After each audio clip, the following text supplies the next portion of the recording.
কবে থেকে কোনো মেয়ের সাথে কাস্টম খেলা হয় না, আজকে একটা মেয়েকে কাস্টমে আনতেই হবে। স্যার, আমরা গরিব বাচ্চাদের জন্য টপ-আপের টাকা জড়ো করছি, আপনারা যদি কিছু সাহায্য করেন। অ্যাকচুয়ালি আমি আমার পার্সটা গাড়িতেই ফেলে এসেছি, আপনি আসুন, আমি সেখান থেকেই দিয়ে দিচ্ছি।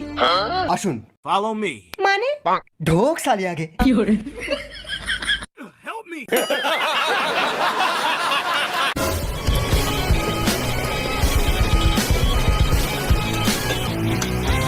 ওই কে রে তুই? রাইস্টার। সোজা পয়েন্টে আসি। আমি বাইক নিয়ে বুইয়া চ্যালেঞ্জ করছিলাম, বুঝলি? তোর টিমমেট গুলো ওখানে আসছিল, ওখানে এসে আমার বাইকে ধাক্কা মেরে আমার বাইকটা বরবাদ করে দিল। আমি পেছন দিয়ে গুলি মারলাম। সালারা মিশা ক্যারেক্টার লাগিয়েছিল। গেল শালা আমার মটকাটা গরম হয়ে।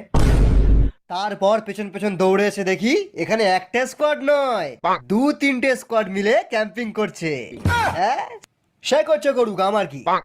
আমি তো শুধু আমার কয়েন নিতে এসেছি, টিমমেটকে রিভাইভ করবো বলে। রাইস্টার দা, দাদা বললে যাব না। ওর মুখে কয়েন ছুঁড়ে মার। শোন, নোবড়ারা আলোক চাইলে না, নোবড়াদের মুখে 800 টাকার রিডিম কোড ছুঁড়ে দিবি, দেখবি তোকে বাবা বলে ডাকছে। না না না না না, এটা কিন্তু ঠিক না। নোবড়া অন্যায় করেছে, শাস্তি হবে। দেখ, আমি রেগে গেলে কিন্তু ওয়ান ট্যাপ মেরে ঠান্ডা হয়ে যাই, কিন্তু খুব রেগে গেলে এনিমির অ্যাকাউন্ট শুদ্ধ ব্যান করে দিই। ওই চ্যালেঞ্জ করিস না, মেরে লবিতে পাঠিয়ে দেবো। লবি? একবার শুধু ড্যামেজ দিয়ে দেখ, তারপর দেখবি সালা ফাটবে ফুটবে, ক্যারি না বুঝবে। First blood. Double kill. Triple kill. Ace.